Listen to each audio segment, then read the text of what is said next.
Hey, welcome back to the Backyard Professor Chess videos. I'm starting a little bit early today to give you guys a chance to come on in. I'm a few minutes early. Last week, about 11 days ago, my computer went blitzoid and I had to send it in, and so I missed last week entirely. I've been offline other than the shorts, the jokes that I can upload off of my mobile unit, my phone. I've been making jokes for my dumb dad joke shorts on the YouTube, but as far as making videos or doing lives, I have not had access to a computer for about 10 days. I know none of you want to hear all that noise, right? So welcome back. I'm back. I'm starting early on purpose just to get people a chance to look in and say, oh yeah, hey, he is on, etc. It has been super smoky. I have been coughing and sneezing. I will try to give you some really good materials. It's probably going to be just a little bit shorter, not bad. Hey, Dolphin 707. Oh, thank you. I didn't even have my computer. I apologize. I had no way of even letting people know. My computer just literally went black on me like a week ago, Tuesday or whatever. I couldn't even get online to let anybody know. So anyway, we are back on schedule. We are doing the Yusupov lessons chess course, not the whole course. Of course not. That'll take me decades. But I am giving you highlights, bits, and pieces that are truly interesting to see. I have the board set up here. This is a type of an endgame strategy idea. And this particular game is, hold on, let me double check. Yes, I've got it. This is by two of my favorite chess players, Akiva Rubinstein and Alexander Alekin. And we're in the end game. Alekin is the black pieces. He's playing the black pieces.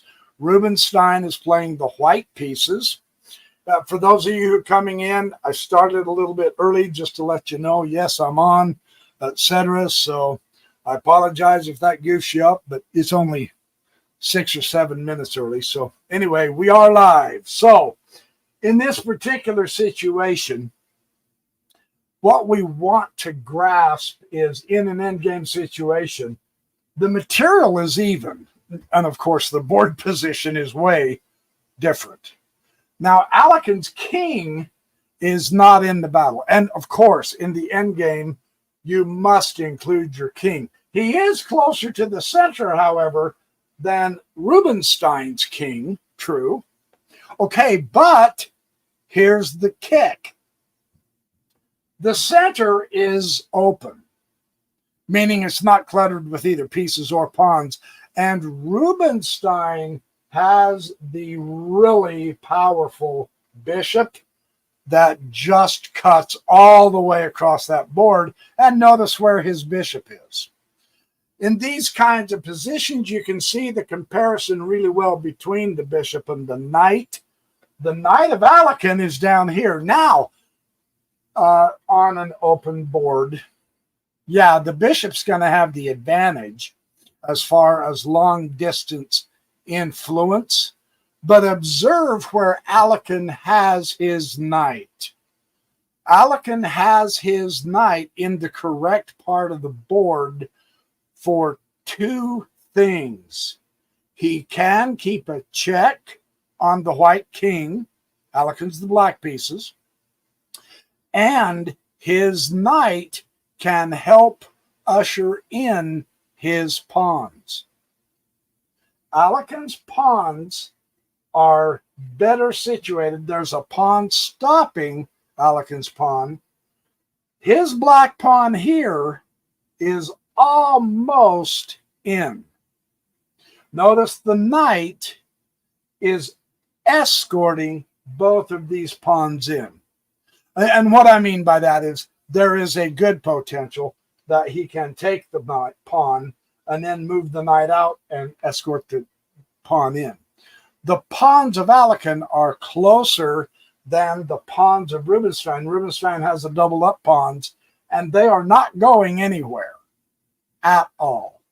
There's a chance of him advancing, but then that just gives Alekin yet again another passed pawn over here.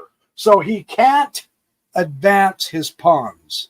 He's blocked here, and he is prevented here. So Rubinstein's pawns are stymied. They're stunted, as it were. And Alekin's pawns are wide open to go. He's got a chance to take the pawn, so technically speaking, both of his pawns are wide open. The advantage Rubinstein had, again, the bishop can keep a check. See, the white squared bishop has this square covered for the kinging square. The white square bishop can come here and cover that. So this is good. Now, this is what you want to keep your eye on. And this is what the game will illustrate, is if at all possible, you need to have the ability, whether through pieces, pawns, or the king, to cover the queening square. Rubinstein does have that ability here, but here he does not. So if you're black, you will want to push that pawn. But you want to free this pawn up also as a backup. But before you do any of that, it's a great strategy. You've got a piece here to help you out. Although, observe, the bishop's covering that pawn. So you can't take it immediately. What's the key to an end game? Yeah? Get your king in this. And that's what we see Alekin does. He comes to king f8. First move, king f8. The black king wants to get to d4, of course. There's your target goal. There's your goal for where your king's going to go. None of this is going anywhere. None of it. Don't leave your king over here to guard something that just doesn't need guarded. Get your king over here to where he can make real good use of himself. That's what we're seeing. And correctly, Rubinstein begins advancing his king, and Alekin will bring his king. And now the bishop comes to g8. He needs to shift the influence of the bishop at the same time, protecting his pawn. So we can see the issue. Rubinstein's not going to be able to hold on to that B pawn. So he's going to have to make tracks to make sure his pawns have an open access. This is the strategy. Alekin's going down here. Rubinstein's going over there with their pieces. That'll be the strategy. King doesn't stop. Now you get to the place in the board where you need to go. Eliminate that H pawn. Now, if you're black, at this point in time, you're not going to be able to keep your pawn. You can see that.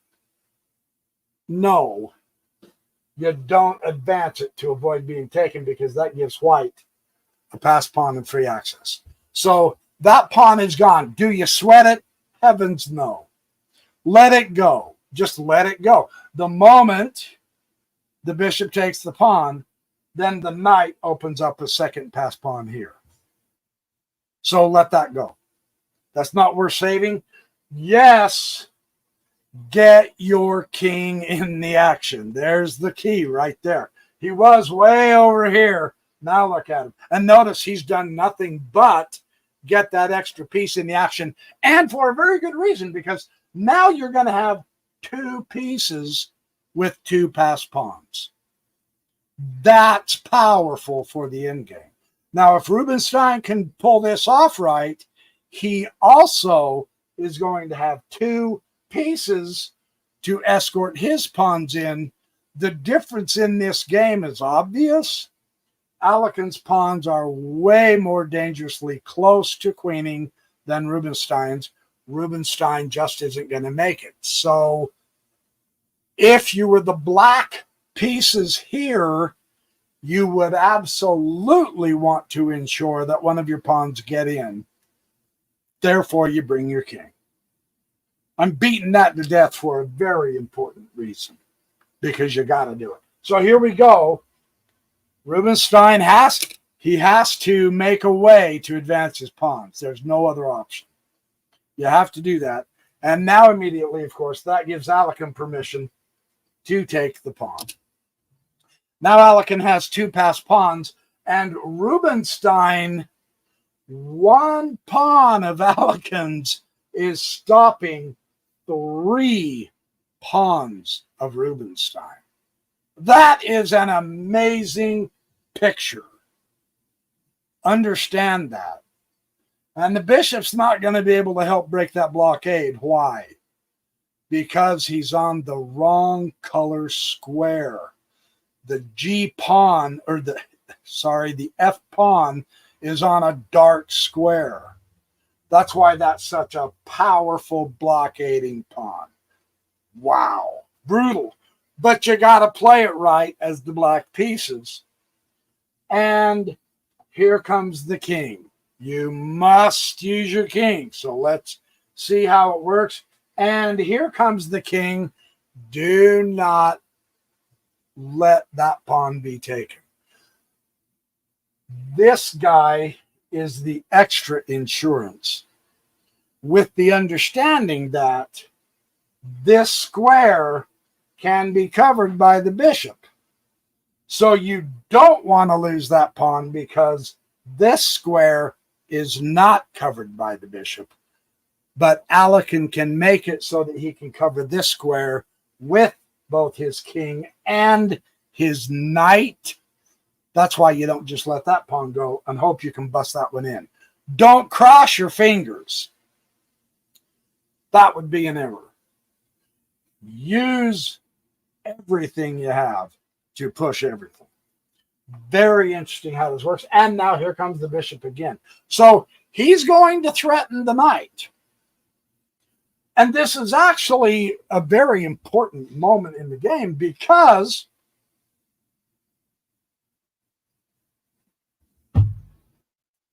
if Alekin comes over here to protect the knight, he loses the pawn that can get in to a square that the bishop doesn't cover. If he keeps the pawn, he can waste a move putting the king in check, I suppose. But there's a better move. King D3. And you go, okay, hold it. You really do need that knight, though. Not now, because you are assured of getting your pawn in. And a pawn going in is stronger than a knight. So let Rubinstein's threat, in other words, was useless. The king can escort the pawn in once he's to that square. It's game over. Very cool to see that. So it shows to go you. It goes to show you that you don't have to protect every piece all the time, and you don't have to react to your opponent's threat every time. When your opponent makes a threat against you, here he was, when he moved the bishop, when an opponent makes a threat against you, you make a stronger threat, which he did. Nice. Really cool. Okay, so, yeah. Okay, now, if you're Rubinstein, yes, you got to take the knight. And escort that pawn all the way in. The other cool thing is the king is permanently on a dark square, and the bishop can't affect the king. So all Rubinstein basically has at this point is a misplaced bishop on the wrong color. None of his pawns.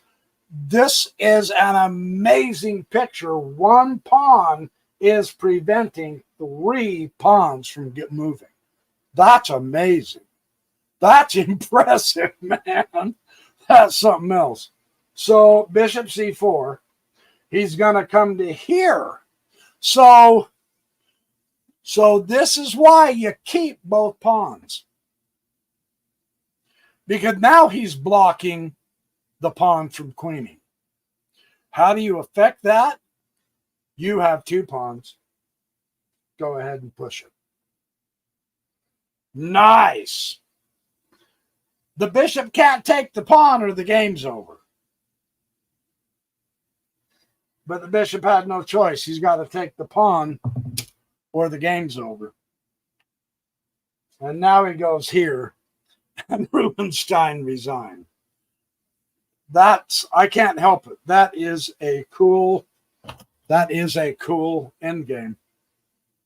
Let me mark this off as done. Oh, yes. Example 2.6 over here. Yeah, I want to set this up too. Now, this is one of Artur Yusupov's games. Okay, hold on. I got that one. Oh, I might have used this all right. I might have used this already. Yeah, I did. I used that. So I've got to go to the next. All right, hold on. I'm half coordinated. Here we go. Okay, 3-7 is, I showed you the Morphe one a couple times ago. Okay, yeah, this is the Yusupov game I was looking for. Oh, and this is a good one. Okay, here's the setup. Hang on while I set this up. If you have some ice cream or popcorn, start chomping, people. Yeah, baby. I hope you brought popcorn to the movie, to the show, whatever. Yeah. Okay, so here we go. Get the pawn there. Give him a bishop and give him a queen. We've got good stuff going on here. A couple of pawns. So I've had a good week, even though I've been without my computer, which makes me feel naked. It's amazing how much computers have affected our lives, hopefully for the good. There are a lot of people, they're trying to pass legislation now to get the kids to do something else besides bury their nose in computers. And in a way, you can't blame them because it's not helping the kids when they waste all their time on the stupid trivial stuff that they keep watching. But then again, they might think, hey, our stuff is stupid and trivial. Because technically it is, but it's much more fun. How's that for an approach? Now that sounds like a guy who likes chess, right? No. King's here and the pawn is here. And give him a queen. Also, the little lady is standing right by her monarch. Got the king, castle. We're just about there. I believe in this one, hold on, 3-7. 3-7. I believe Yusupov is playing the black pieces here. 3-7. Yes, Yusupov is playing the black pieces here. And how he does this is really nice. Let me double check stuff real quick. Material is even. No, Yusupov's down a pawn. And he's got a shattered pawn structure, but that's interesting, isn't it? Yusupov's pawn structure by his king is shattered. And I say shattered advisedly. Yeah, I get it. The fianchetto bishop, that's not just a tall pawn in this part of the game. Look, he's guarding the center. And he has 2 center pawns that are ready to march. And he's also got another bishop over here, 2 fianchetto bishops crisscrossing the center. That can be a dangerous setup. Hey, Malt Bite! Yes, I am good. I was out for a couple of weeks because my computer broke down, but I am back. Down but never out. And I apologize I couldn't tell you guys about it because it just went out black on me instantly, and I couldn't even let anyone know I was out of commission, but I am back. So now here's the move. Yusupov is the black pieces. His opponent is the Jay Vanderweel is playing the white. So the key here, now we're in the, yeah, you can see we're approaching the end game, right? But we're still in the middle game. And so the middle game tactics and ideas have to be applied, and he does by pressing the central pawn to d5. So what does this do? Yusupov instructs us here. With this strong move, he accomplishes three things. That's very, very nice.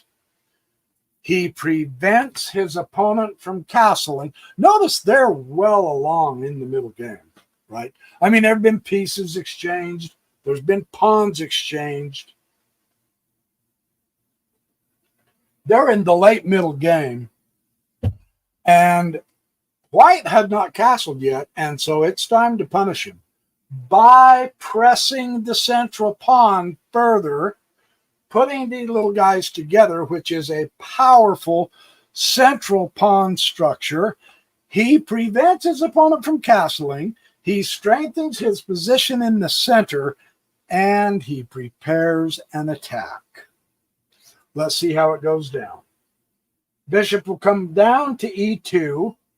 He recognizes that there could be a powerful central thrust, and he must prepare his pieces into the center to guard it. White is on defense. Because of this, the centralization of the queen strengthens the queen, obviously. This makes your piece more active, right? So this is okay for the moment. You don't want to play okay. This is fantastic. You're preventing him from castling. You're hitting this entire side with your queen, and you're guarding your center. You're also zinging into his territory. That's a much more active queen, a very powerful piece. And now, of course, yes, when your opponent begins to put his pieces on more active squares, you really need to keep up with the Joneses, as it were. You too need to activate your pieces. The strongest pieces. Get that queen in the game without question. You have to do that because, and here's why, look. When you have the two central pawns in the late middle game going toward the end game, one very dandyful, fabulous way to play the game is press those pawns right through the center. Battering rams on the way. That is good chess. Very cool. And you say, all right, yeah, but F will take. Yeah, F will take. And E or D will take as well. So here's what happens. He's going to rearrange his bishop. He's not backing off his bishop permanently. Of course not. This guy's way too good. But he does have to rearrange it. And in the process, here comes the power. True. It's just one pawn at this point. Yeah. However, it's a guarded pawn. And you have a wickedly fabulous centralized queen and two absolutely superb fianchettoed bishops. White's losing. The position alone shows you White's on defense and he's losing. This is really important. And hold on, E3. Yeah, the queen will come to D3. Yeah. And now queen G5. acquiring the mobility of the black queen to maintain that wonderful pawn, right? And to come over here and begin finding targets to attack, that's good. That's power chess. Acquire a target at the same time, maintaining your defense. And you still have that a rook that can come into this if you'll hurry up and put it in there. Yeah, for black. Yeah. So what do? Well, the knight's got to come down here. You have to keep your eye on the pawn. Notice how white has gone entirely defensive, but the nice thing is that pawn's not getting in. So, yeah, white's defending, but wow, what a defense. The black pawn's not going to make it in. Yusupov is not going to get that pawn in. There's no way. Hey, Bella Glavi sup. How you doing? Sorry I missed you last week. I didn't have a computer. Had no way to let you know, but I am back. So that pawn's not getting in. This defense is absolutely masterful.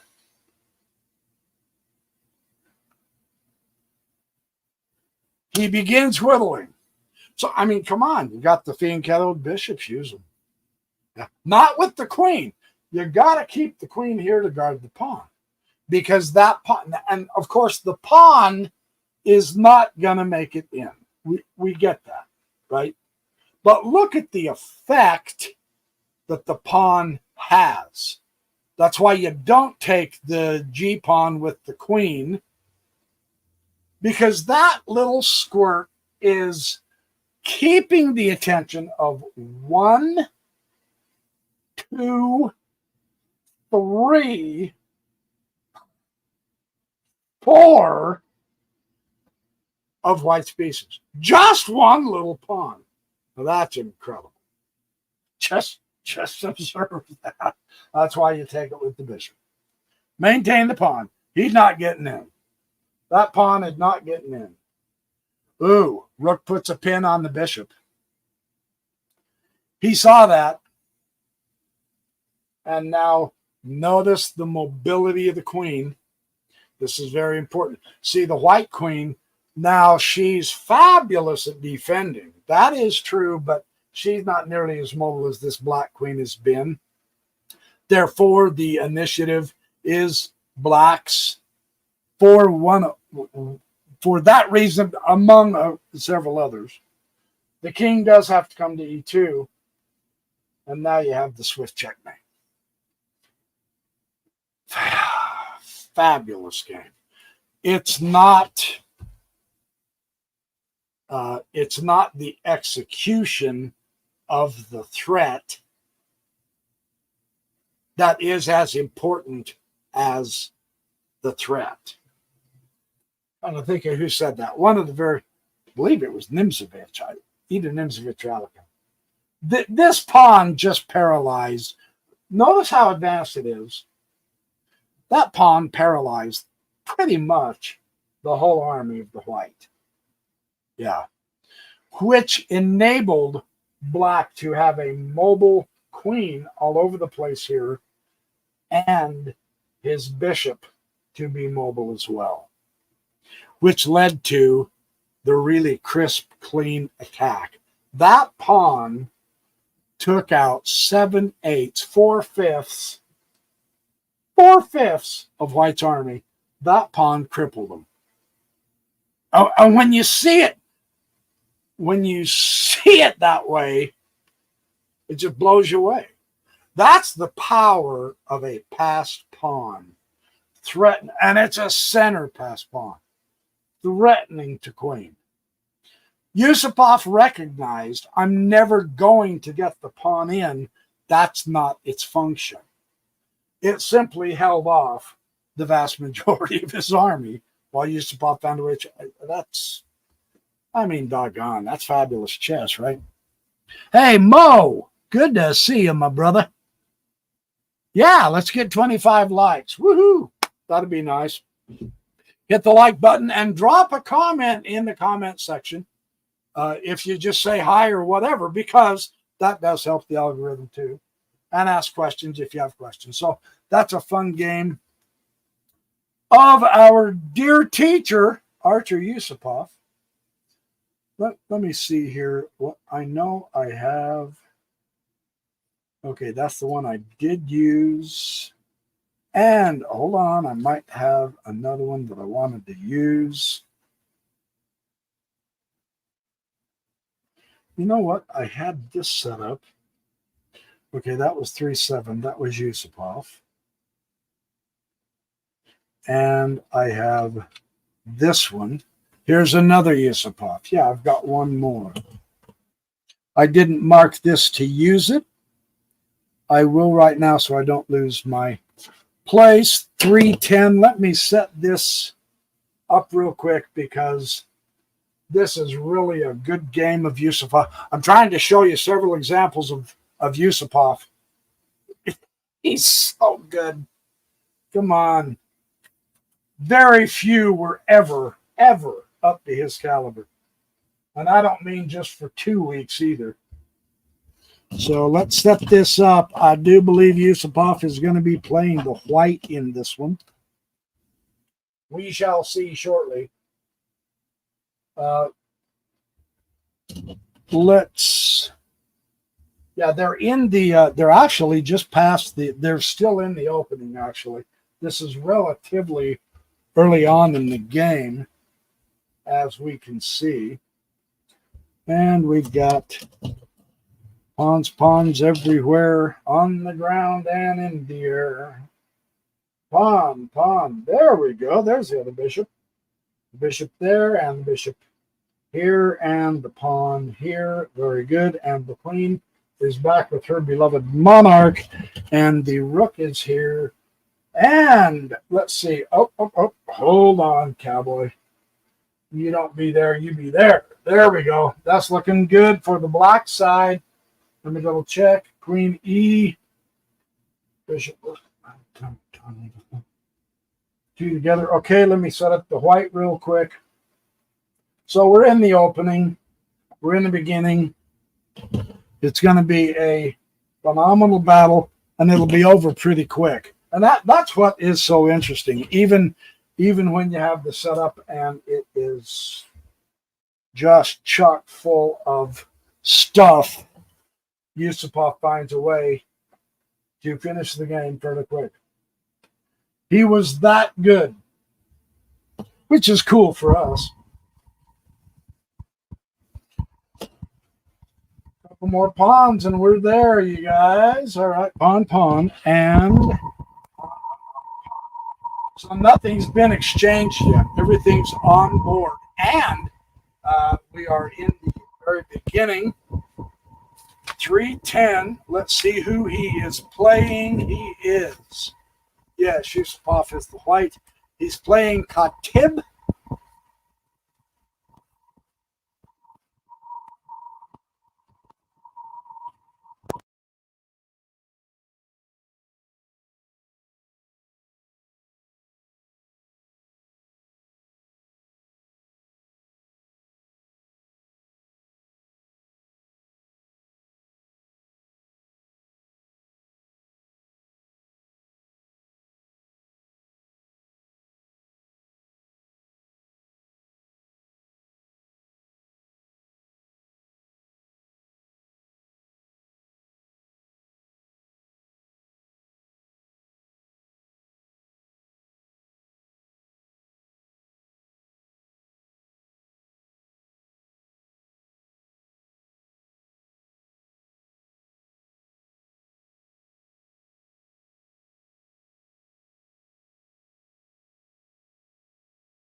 Oh, my mic is beating the snot out of me today. Okay, now can you hear me? Okay. Yeah, it's telling me. No wonder everybody left. Okay, so I've got this set up. This is Yusupov with the white pieces. Belaglavi must have this book because he showed me. It was saying the bishop belongs to the C1, and it does. Want to make sure. Yep. So this is quite the game with Khatib. He is playing the white pieces. No pieces have been exchanged.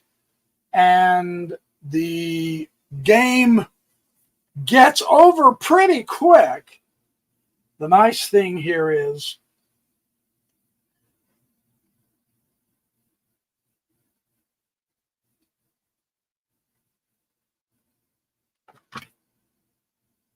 hold on.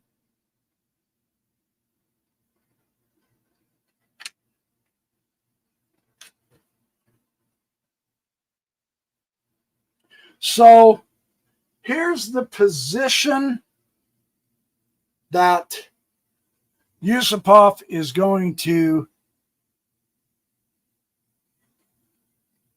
No, it's not your phone. It's me. Yeah.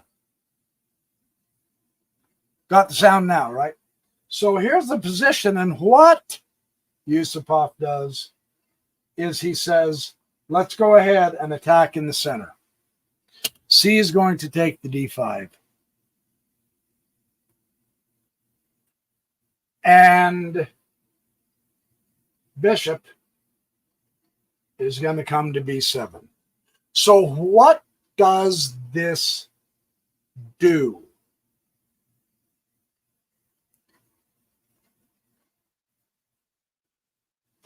D is going to take c6.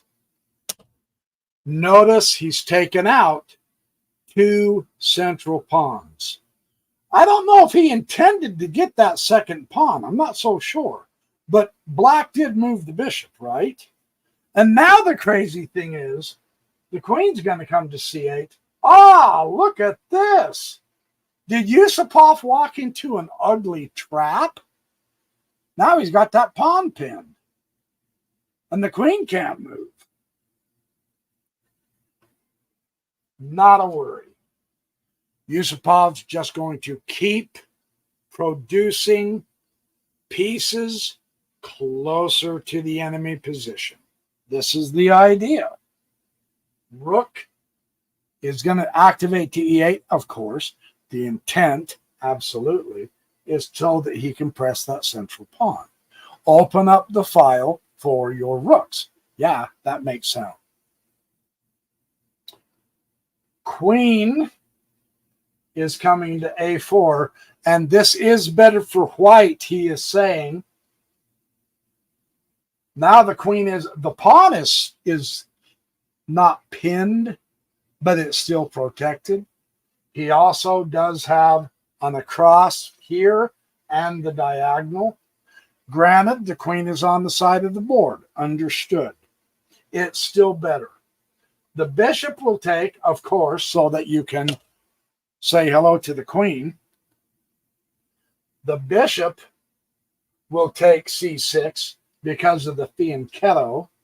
You notice all the crisscrossing with the diagonals, the bishops, and the queens. Now the bishop, I said that, will take c6, and the rook will come to b8. And now the bishop will come to f4, systematically bringing his pieces to more active squares. This is the theme that is really important. Queen's going to come up to c7 to support the bishop. And now you've got the knights well placed. Your queen is active. You do have a bishop here. Your knights, you have castled. What's the inactive piece? The rook. Why would you leave it home? You shouldn't. And he doesn't.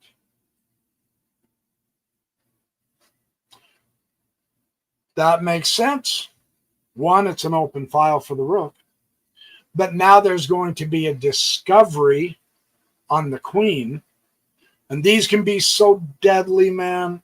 I love it when I can get this kind of setup. So this is forcing black to address this issue. Somehow maybe get rid of the bishop or whatever. Or you have to move the queen, right? This is really cool how this works. Bishop is going to go ahead and take the bishop, however. He's going to take the f4. You notice the interesting pressure that he's being put on the queen indirectly from bishops and rooks. Interesting, huh? And not to mention the queen. The queen's backing up the bishops and the rooks. So now the knight will take f4, and the queen will come up to d6, stepping out of that discovery.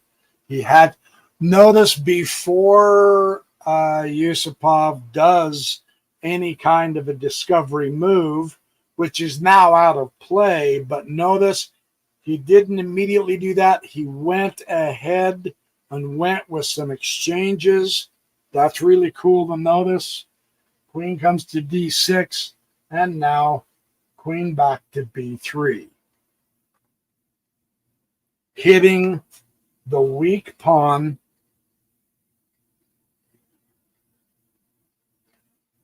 three times. That pawn's a goner. And the king is right there. And it's at this point that black resigned. And the crazy thing is, you're still in more or less the opening. And yet, there hasn't been a lot of exchanges.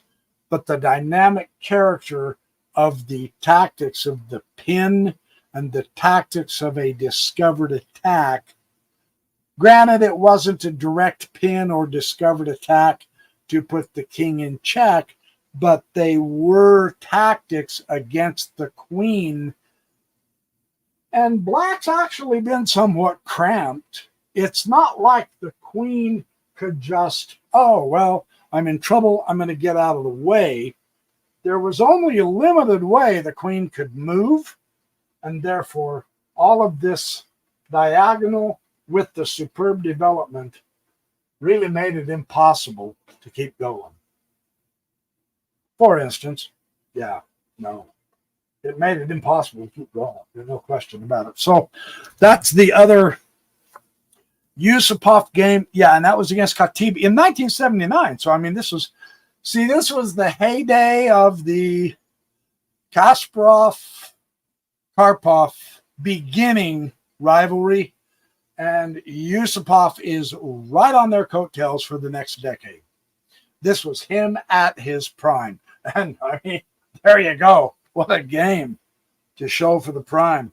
Let's see. I think, that's the second one. That's the last one that I've got this time. So what we're going to do. Oh, look at this. I love that picture.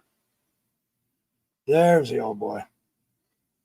There he is. Oh, sorry. It's backwards with my camera. Artur Yusupov. That's the man who's showing us superb chess. So, and this is the one I said I was going to get to. I was going to get to this last week, but I didn't. But I will this next week, so that we have something really cool to look forward to. The simple pawn endings. And this is probably, it's